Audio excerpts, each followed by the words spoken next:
Assalamualaikum warahmatullahi wabarakatuh. Selamat pagi semua. Ketemu lagi dengan saya, Suwandi, SNM, dosen Fakultas Ekonomi dan Bisnis Universitas Catur Intan Sendipia Kota Cirebon. Pada hari ini saya akan menjelaskan salah satu materi dari mata kuliah Manajemen Sumber Daya Manusia yang bertema tentang budaya organisasi.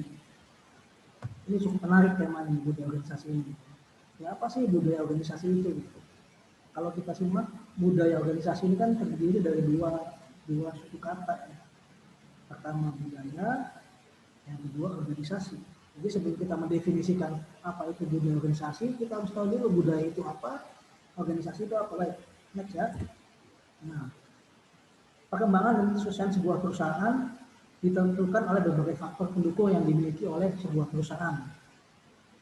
Tidak hanya sumber daya manusia yang berkualitas, teknologi yang canggih, fasilitas yang memadai, modal yang cukup, tetapi budaya organisasi yang dimiliki sebuah perusahaan juga memiliki peran penting dalam perkembangan dan kesuksesan sebuah perusahaan atau organisasi. Jadi budaya organisasi juga punya peran penting nih terhadap maju munculnya suatu perusahaan itu. Coba lihat, kita kupas lebih dalam apa sih budaya organisasi itu. Ya. Definisi budaya merupakan suatu hal yang bisa dijadikan sebagai identik unik dan khas bagi suatu daerah. Ini definisi budaya. Jadi ada yang unik di daerah tersebut, itu namanya budaya. Ada yang khas, mempunyai ciri khas, mempunyai sesuatu yang unik. Yang kedua, organisasi adalah sebuah wadah atau tempat berkumpulnya sekelompok orang untuk bekerja sama secara rasional dan sistematis, terkendali dan terpimpin untuk mencapai suatu tujuan tertentu dengan memanfaatkan sumber daya yang ada. Sumber daya yang ada ya, sampai salah satu adalah sumber daya manusia. Next. Terus apa sih budaya organisasi itu? Gitu? Budaya organisasi pada hakikatnya merupakan kebiasaan atau ritual yang diyakini dan dilakukan oleh semua anggota organisasi gitu. Terus budaya mencerminkan apa yang dilakukan, bukan apa yang berlaku. Ini menurut UHA tahun 2013. Jadi budaya itu merupakan apa yang dilakukan gitu. Aktivitas, bukan apa yang berlaku. Kalau yang berlaku itu kan berarti SOP, peraturan itu yang berlaku, yang harus dijalankan. Kalau budaya itu yang dilakukan dalam sehari-hari ngapain gitu, ada kegiatan apa, setiap minggu ada kegiatan apa, itu menunjukkan budaya dia. Gitu. Tentunya budaya yang positif. Budaya organisasi memberikan ciri dan identitas kepada sebuah perusahaan atau organisasi dan membedakan organisasi tersebut dengan organisasi lainnya. Budaya organisasi juga merupakan fondasi bagi sebuah perusahaan. Jadi gini, masing-masing perusahaan itu kan mempunyai budaya yang beda-beda gitu. Makanya dia akan menjadi pembeda. Misalnya perusahaan A setiap hari Sabtu ada yang namanya Sabtu ceria, misalnya seluruh karyawan senam pagi. Tapi di sisi lain ada perusahaan yang tiap hari Sabtu justru meeting, evaluasi kinerja. Kan beda, sama-sama punya budaya, tapi tujuannya positif. Perusahaan yang satu ingin dalam arti ingin membuat karyawan sehat, ada yang namanya Sabtu ceria. Nanti kaitannya dengan produktivitas pasti ada. Yang kedua, perusahaan yang kedua tadi setiap hari Sabtu melakukan evaluasi kinerja dalam bentuk Sabtu ceria atau coffee morning misalnya, tiap hari Sabtu meeting semua karyawan untuk evaluasi kinerja yang sudah dilakukan minggu sebelumnya gitu. Itu budaya, contoh saja ya. Lanjut. Nah, menurut para ahli, definisi budaya menurut para ahli ini lebih detail lagi dijelaskan oleh menurut Robin tahun 1999. Semua organisasi mempunyai budaya tidak tertulis yang mendefinisikan standar-standar perilaku yang dapat diterima dengan baik maupun tidak oleh para karyawan. Nah, di sini kan jelaskan tidak tertulis ya, karena kalau budaya itu nggak tertulis, tidak ada, karena dia bukan aturan. Kalau aturan kan tertulis ya, kalau budaya tidak tertulis. Budaya itu bisa diterima dan bisa tidak. Kayak tadi contoh tadi kan, setiap hari Sabtu ada senam pagi di perusahaan tersebut. Satu di sisi lain ada tiap Sabtu ada perusahaan yang tiap hari Sabtu itu evaluasi kinerja, meeting gitu. Kan ada, tidak semua karyawan suka dengan budaya senam, tidak semua karyawan suka dengan meeting gitu. Jadi ini bagaimana kita mensikapinya gitu. Sebaiknya ketika ada budaya organisasi yang baik, kita sebagai karyawan ikuti saja. Itu saran dari saya seperti itu. Ada budaya setiap hari Senin senam ya, kita ikuti, paling nggak kita sehat senam tiap hari Sabtu gitu. Yang kedua, ketika ada briefing pagi setiap hari Sabtu dengan atasan kita ikuti, jadi kita tahu kinerja perusahaan kita tuh sampai mana gitu. Terus seandainya kita besok kita jadi pimpinan, kita tahu oh ternyata pimpinan ini melakukan hal yang baik, dengan evaluasi ternyata kita sudah ikut, kita bisa menilai sampai dengan hari Sabtu ini berapa sih kinerja kita gitu, baik di semua bidang marketing, bidang SDM, bidang akuntansi misalnya, dan bidang-bidang lainnya. Misalnya di divisi gudang ada kekurangan barang apa, bagian produksi apa, karena dari evaluasi itu kita bisa mengetahui apa kekurangan kita dan apa kelebihan kita. Selanjutnya, dan proses akan berjalan beberapa bulan. Kemudian setelah itu kebanyakan karyawan akan memahami budaya organisasi, maka seperti bagaimana berpakaian, bekerja dan lain sebagainya. Ini contoh aja ya. Jadi awalnya mungkin dia bingung, oh ada budaya apa nih, setiap hari Jumat harus pakai batik. Tapi lama-lama dia akan ikut gitu, akan terbawa tentunya harus yang positif gitu. Karena ketika hari Jumat pakai baju batik, kan kelihatan seragam kan baik juga gitu. Yang pasti budaya organisasi itu tujuannya adalah positif, ketika kita juga mensikapinya secara positif. Lanjut. Nah, selanjutnya apa sih fungsi budaya organisasi itu? Budaya organisasi tentunya punya fungsi ya. Yang pertama sebagai pembeda terhadap lingkungan organisasi maupun dengan kelompok lain. Udah pasti beda. Ketika kita punya ciri khas, itu kan menjadi kita pembeda gitu. Misalnya, setiap hari Senin kita pakai baju hitam putih ya, seluruh karyawan, kan pembeda. Paling enggak ada setiap pasien pakai hitam putih, berarti ketika kita makan siang misalnya orang udah tahu ada name tag, ada baju hitam putih, oh ini dari PTA gitu. Terus ada juga yang setiap hari Senin pakai pakaian warna hitam-hitam misalnya kan, safari misalnya, itu juga sebagai pembeda gitu. Value trust dan toleransi ritual seperti Monday meeting, ini yang tadi saya sampaikan kan, Saturday meeting kan, ini meeting tiap hari Senin, English day misalnya. Setiap hari kita harus berbahasa Inggris. Ada juga sharing session, diskusi dengan sesama karyawan, dan atasan dengan bawahan. Outing juga bagus juga. Ini salah satu cara yang dilakukan untuk memotivasi para karyawan yang untuk menghilangkan kejenuhan dan sebagainya. Dilakukan outing. Ada beberapa perusahaan minimal setahun itu 2 kali atau bahkan setahun 3 kali melakukan outing, misalnya outbound dan sebagainya. Tujuannya adalah untuk merefleksasi ya, refleks dalam artian untuk menghilangkan kepenatan selama 1 minggu di kantor atau sebulan di kantor. Dengan adanya outing dia akan lebih fresh lagi pemikirannya, lebih positif lagi, itu tujuannya. Selanjutnya budaya organisasi fungsi yang kedua adalah sebagai perekat bagi karyawan. Dengan kesamaan budaya yang dimiliki dan diyakini oleh setiap individu akan membentuk sense of belonging atau rasa memiliki, dan loyalitas ini udah pasti ya dari setiap karyawan karena memiliki kesamaan dalam keyakinan tujuan bersama yang dicapai. Udah pasti ya, ketika kita salah satunya adalah perekat-perekat itu supaya karyawannya semakin kuat, semakin solid, karena kita punya visi yang sama, punya tujuan yang sama, punya kegiatan yang sama, punya budaya yang sama, dan semuanya saling support satu sama lainnya. Otomatis dia akan menjadi perekat, menjadi satu kesatuan yang baik untuk mencapai visi dan misi perusahaan tersebut. Itu tujuan, itu fungsi budaya organisasi yang kedua. Yang ketiga, fungsi budaya organisasi adalah sebagai mekanisme kontrol yang mengarahkan kerja karyawan untuk dapat bekerja sesuai prosedur secara efektif dan efisien untuk mencapai visi, misi, dan tujuan perusahaan. Ujung-ujungnya adalah untuk mencapai visi dan misi gitu, karena dengan adanya budaya kan bisa dikontrol karyawan ini. Misalnya setiap hari Sabtu ada senam gitu kan, kalau bisa untuk senam aja dia nggak bisa hadir gitu, padahal acaranya kan acara Sabtu ceria, berarti kan karyawan bisa kontrol bahwa ini anak ini kayaknya nggak bisa kebersamaannya kurang nih, kita buat acara senam nggak hadir, kita acara outing nggak hadir gitu, setiap hari juga kerja malas-malasan, itu juga bisa menjadi kontrol atasan kepada kinerja bawahannya. Yang selanjutnya, fungsi budaya organisasi yang keempat adalah sebagai pembentuk perilaku karyawan, sehingga karyawan dapat bekerja lebih terarah dan mendukung pencapaian visi, misi, dan tujuan perusahaan. Ini sebagai pembentuk perilaku, udah pasti ya. Karena dengan adanya budaya yang positif, otomatis karyawan akan lebih termotivasi, lebih disiplin gitu. Jadi perilakunya akan berubah dengan perilaku yang baik. Yang tadinya malas-malasan menjadi rajin dengan adanya budaya yang positif tersebut. Next ya. Selanjutnya, budaya organisasi dapat berfungsi sebagai sarana untuk menyelesaikan masalah yang terjadi di perusahaan. Jadi gini, setiap individu dalam perusahaan itu pasti ada masalah ya. Masalah pribadi, bukan masalah pribadi, tentunya masalah-masalah yang kaitannya dengan kinerja perusahaan. Nah, ketika ada budaya organisasi yang positif, otomatis masalah-masalah tersebut akan diselesaikan dengan baik karena karyawannya sudah solid, sudah dekat. Jadi kalau masalah itu dianggap sebagai bumbu saja, bukan sesuatu yang harus kita apa namanya, sesuatu yang harus menjadi kendala. Tapi ketika ada masalah, ini adalah segala sesuatu yang harus diselesaikan dengan baik, harus dicari solusinya karena mereka akan selalu berpikiran positif. Seperti itu.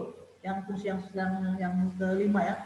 Next, fungsi yang keenam, budaya organisasi juga dapat berfungsi sebagai alat komunikasi antara pimpinan dan karyawan dan antar karyawan. Ini udah pasti, karena misalnya setiap hari Sabtu ada meeting, itu kan dalam meeting tersebut ada komunikasi kan, pimpinan duduk paling depan, di depannya adalah para stafnya, di belakangnya ada para yang lainnya lagi.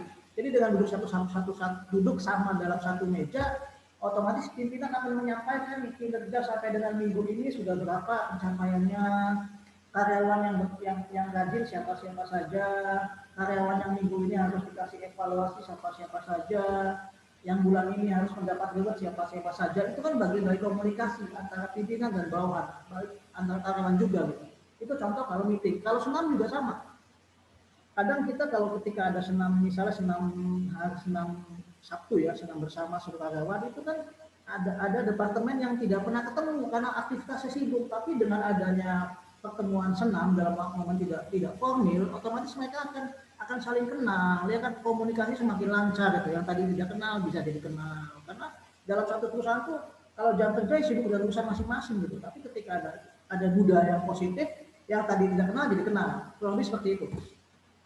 Lanjut, ini tema beda lagi, beberapa kultur organisasi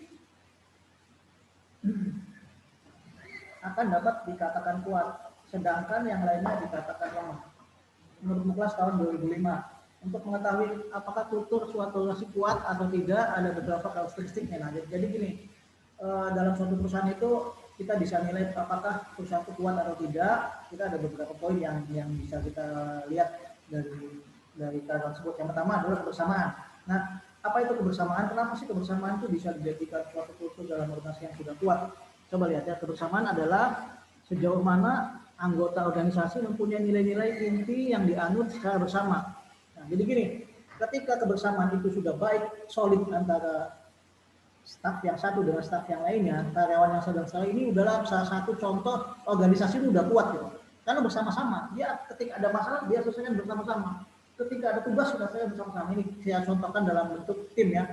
Lihat di gambar ini tim itu ya, tim dia contohnya adalah dalam bentuk suatu puzzle ya. TEAM, tim ya, kebersamaan. Jadi ketika kebersamaannya kuat, salah satu indikator bahwa organisasi itu sudah kuat. Yang kedua, nah ini yang tidak kalah penting, organisasi itu dikatakan kuat ketika peran pemimpinnya baik, kuat gitu. Jadi peran pemimpin itu sangat kuat. Peran pemimpin yang kuat adalah seorang pemimpin yang dapat menetapkan arah organisasi yang dipimpinnya, artinya dapat melahirkan perubahan untuk mencapai tujuan organisasi, mengarahkan SDM atau orang-orang untuk menciptakan kesatuan tindakan, dan juga dapat memotivasi, memberi inspirasi kepada bawahannya sehingga tercipta budaya terbuka dalam organisasi. Ya, peran pimpinan sudah pasti ya. Kalau pimpinannya malas, sudah pasti bawahannya juga malas. Tapi kalau pimpinan disiplin, minimal dia akan memberikan contoh disiplin yang baik kepada bawahannya. Dia juga akan memberikan motivasi dan sebagainya sehingga tujuan organisasi itu tercapai. Ini leadership. Ini contoh yang saya buat adalah bagaimana seorang pemimpin dalam satu ini ya, dia sebagai nahkoda kapal gitu. Jadi kalau misalnya pemimpinnya tidak bisa membawa kemana arah kapalnya, dia bisa tenggelam di kapalnya, perahunya bisa bocor misalnya. Ini contoh saja ya. Lanjut, intensitas. Apa itu intensitas? Derajat intensitas di sini adalah hasil dari struktur penghargaan. Ketika para karyawan menyadari bahwa mereka akan diberi penghargaan untuk melakukan sesuatu dengan cara yang dikategori, keinginan mereka untuk melakukan cara tersebut akan meningkat. Nah, sudah gini intensitas tuh. Ketika perusahaannya komitmen gitu ya, komitmen dalam artian kalau ada yang berprestasi kasih reward, itu akan membuat tim makin solid gitu. Karyawan juga akan komit juga karena perusahaannya komit. Saya gambarkan sih ketika di depan mata bonus sudah menunggu, misal 3 bulan lagi yang capai target dapat bonus, karyawan pasti akan termotivasi, dia akan mengejar tugas dan tanggung jawabnya dengan baik karena dia sudah tahu apa yang jadi tugas dan tanggung jawabnya, dia juga tahu akan mendapat insentif sini. Ini salah satu contoh budaya yang kuat dalam contoh perusahaan, intensitas. Lanjut, tema yang selanjutnya adalah SDM di dalam organisasi yang kuat memiliki ciri-ciri sebagai berikut. Nah, ini apa sih SDM yang kuat tuh yang seperti apa gitu dalam suatu organisasi atau dalam suatu perusahaan? Yang pertama, memiliki kreativitas yang tinggi. Jadi karyawan yang memiliki kreativitas yang tinggi adalah karyawan dan pimpinan akan bekerja dengan kreativitas tinggi sehingga semua permasalahan pasti ditemukan solusinya dan semua tantangan pasti cari peluangnya. Intinya kreativitas akan menjadikan semua pekerjaan berjalan dengan sangat mudah. Kreatif ya, kreatif itu ya kreatif gitu. Misalnya kalau misalnya tenaga marketing itu kalau dinamakan kreatif dia tidak monoton gitu. Misalnya dia menjual tidak hanya melalui door to door saja, tapi dia juga bisa zaman sekarang zaman era digital ya. Bagaimana caranya dengan kreativitas dia bisa mempengaruhi orang lain supaya membeli produknya. Ketika ada masalah, dia akan cari solusinya. Dia tidak memberikan masalah, tapi dia cari solusinya. Ketika ada tantangan, dia cari peluangnya gitu. Ya kan? Tantangannya juga jadi peluang gitu. Yang kedua, menguatkan pikiran positif atau menguatnya pikiran positif atau positif ini udah pasti ya. Ketika kita punya karyawan yang selalu berpikiran positif, itu akan menjadi budaya kuat. Timnya akan solid gitu. Misal gini, nanti malam pimpinan bicara, nanti malam kita lembur ya, misal gitu ya, mau tutup buku. Kalau karyawan tidak berpikiran positif, itu nggak jalan timnya. Tapi ketika berpikiran positif, saya harus support nih pimpinan saya kan nanti malam akan tutup buku, saya harus siap lembur. Insya Allah bulan ini kita akan capai target dengan baik. Makanya semua karyawan akan berpikiran positif gitu. Maksudnya seperti itu. Kalau kita berpikiran positif, insya Allah hasilnya juga positif. Sebaliknya juga, ketika kita selalu berpikir negatif, ya kita hal-hal negatif pula yang akan kita dapatkan. Gitu. Makanya lebih baik kita selalu berpikir positif terhadap apa yang menjadi tugas dan tanggung jawab kita. Next. Nah, yang ketiga lebih produktif, sudah pasti ya. Kalau kita misalnya punya kreativitas tinggi, berpikir positif, sudah pasti dia akan lebih produktif, sudah pasti itu. Marketing yang punya kreativitas tinggi akan lebih produktif dibanding dengan marketing yang malas yang tidak disiplin, udah pasti itu. Produktivitas itu akan muncul dengan sendirinya karena dia kreatif, dia berpikiran positif, dia selalu ikuti apa yang menjadi tugas dan tanggung jawabnya. Itu lebih produktif sudah pasti itu. Nah, yang keempat, menjadi lebih kolaboratif, lebih solid, sudah pasti ini. Ini bicara tim ya. Ketika timnya sudah kreativitasnya tinggi, saling menghargai, mempunyai disiplin yang baik, ini sudah pasti akan solid timnya karena kebersamaannya kuat. Coba saya baca nih ya, budaya organisasi yang kuat merupakan landasan kolaboratif yang baik. Kolaborasi ya, setiap fungsi dan peran kerja secara lintas fungsional akan terhubung satu sama lain dengan energi kolaborasi sehingga secara otomatis budaya kolaborasi akan menguat dan memudahkan semua orang untuk saling memecahkan masalah masing-masing. Ya, solid, kolaborasinya ada. Jadi ketika ada tugas saling bantu. Karena kan beda ketika kita mengerjakan, misalnya kita mau mengangkat sebuah meja contoh ya, meja diangkat dengan satu orang dengan diangkat dengan 10 orang itu beda. Diangkat bersama-sama dia akan lebih cepat menyelesaikan tugasnya dengan baik, tentunya dengan pikiran yang positif. Oke ya, ini yang dapat saya sampaikan pada kesempatan hari ini tentang budaya organisasi.